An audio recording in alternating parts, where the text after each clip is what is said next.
Sakalayan Gunarnavasha Vande Guru Sri Charanaravindan.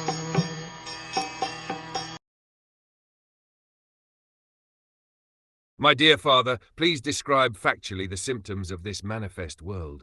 What is its background? How is it created? How is it conserved?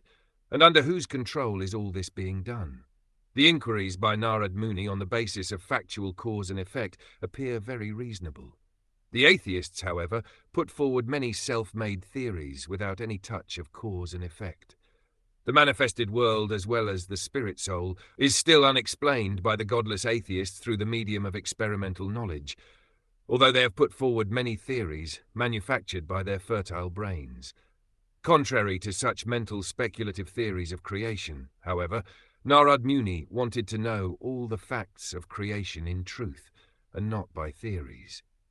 Transcendental knowledge regarding the soul and the supersoul includes knowledge of the phenomenal world and the basis of its creation. In the phenomenal world, three things are factually observed by any intelligent man: the living beings, the manifest world, and the ultimate control over them. The intelligent man can see that neither the living entity nor the phenomenal world are creations of chance. The symmetry of creation and its regulative actions and reactions suggests the plan of an intelligent brain behind them, and by genuine inquiry one may find out the ultimate cause with the help of one who knows them factually.